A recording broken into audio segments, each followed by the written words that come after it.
in New York City that works to promote international development from a Jewish perspective, doing amazing work in the world, amazing work.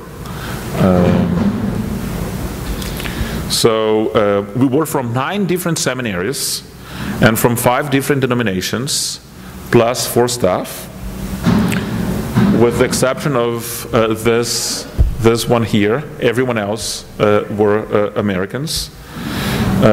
Only myself and someone else were fluent in Spanish.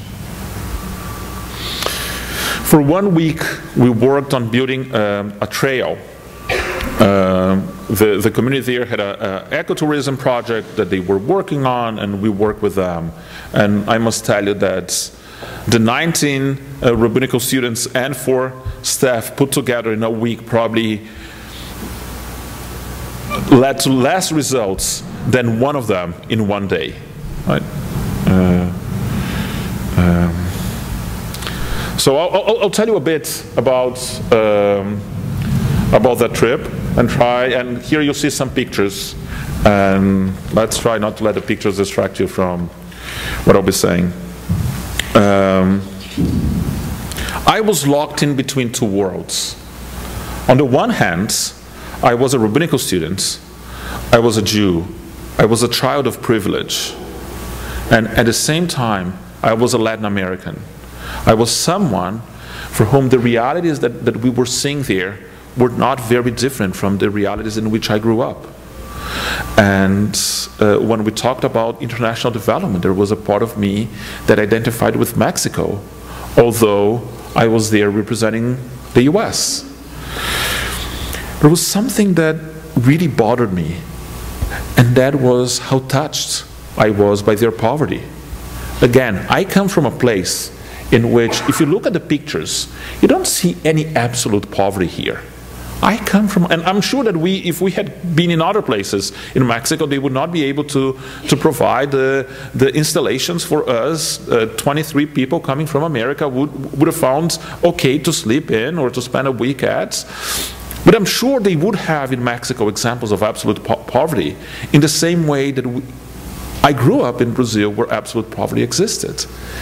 So there was a part of me that was annoyed with the fact that I was so touched by this situation when I had not been so touched by the situation in my home country. Right? There's a way in which the constant interaction with injustice desensitizes you, and you end up accepting that as a fact of life. So here I was, having to travel 1,800 miles from Boston, where I was living at the time, to a place 4,000 miles away from São Paulo to feel anything for that situation.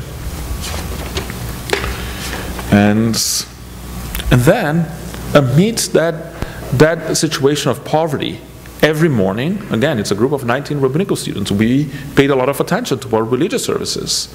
So every morning, and here I picked a few, these are some of the prayers that we would say in the morning. Praise are you, Adonai our God, sovereign of the universe, who opens the eyes of the blind. Praise are you, Adonai our God, sovereign of the universe, who clothes the naked. Praise are you, Adonai our God, sovereign of the universe, who frees the captive. Praise are you, Adonai our God, sovereign of the universe, who lifts up the fallen. Praise are you, Adonai our God, sovereign of the universe, who has provided for all of my needs. Praise are you, Adonai our God, sovereign of the universe, who strengthens our steps. And there was this anger within me. What are we talking about? The people here have not been provided for all of their needs. The people here who need medical attention are not receiving medical attention. The people here who fall don't receive help to stand up. What are we talking about? Who are we fooling with all of these prayers? In the Jewish calendar, we divide the Torah, the first 5 books from Genesis to Deuteronomy. We call that the Torah, and we divide that in weekly passages. And the weekly passage for the Shabbat, for the Saturday that we spent in Mexico, was the last passage in Genesis, in which Jacob is dying and Joseph is having this interesting dialogue with his brothers, who had sold him into slavery. And the brothers come to apologize for Joseph, because now they're afraid that with Jacob's dad, Joseph would do something against them. And Joseph says, don't worry. Like, you might have intended it for evil, but God intended it for good. So at the end, it all turned good, and the fact that you sold me into slavery allowed me to be the second man in charge of Egypt and to allow our region to continue existing. But if there is that plan that God had for the story of Joseph, and if there is a plan for the people of Muchokushka, or if there is a plan for the people of Ethiopia or Sudan, or the Jews in the Holocaust, what is that plan? How can I talk about this good God that has a plan, and all these terrible things happening, and every morning I will wake up and say those words, and it becomes, at least when you are in the midst of the conflict, it becomes more and more difficult to justify the words that you were saying and to believe in them. So each of the rabbinical schools, just another word that we say. So also every morning we say, praised are you, Adonai our God, sovereign of the universe, who forms light and creates darkness, makes peace and creates everything. Now, if you go to the Bible, you'll find a passage that is very similar in Isaiah 45. It's, I am Adonai and there's none else. Beside me there's no gods. I engird you though you have not known me, so that they may know from east to west that there is none but me. I am Adonai and there is none else. I form light and create darkness. I make peace and create evil. I, Adonai, do all these things. So again, every morning, Jews will say, who forms light and creates darkness, makes peace and creates everything. And if you know your Bible, it doesn't take a genius to realize that you're paraphrasing this.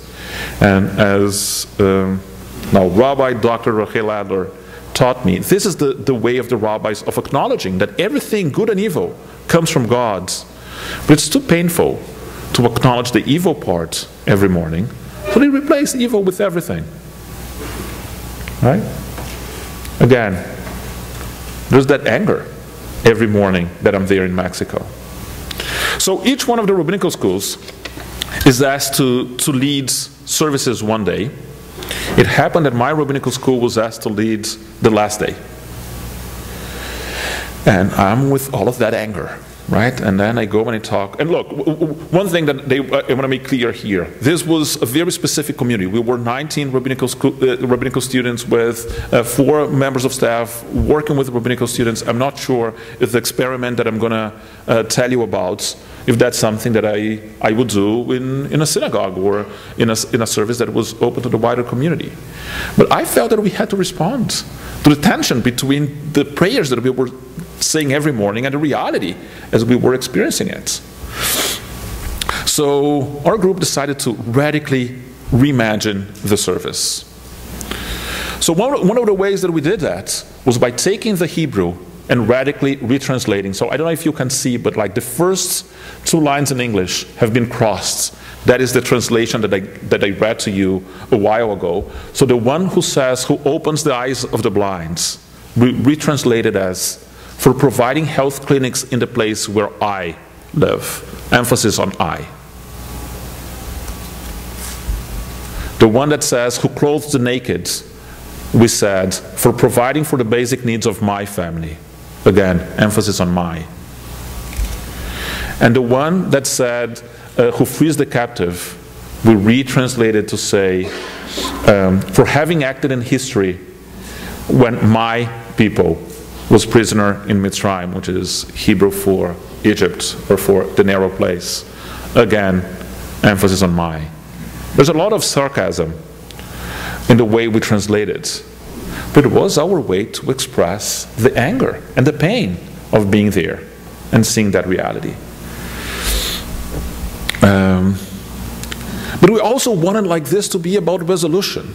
So we took the traditional service. So a morning service in the Jewish tradition will start with morning blessings, and these are the ones that we saw.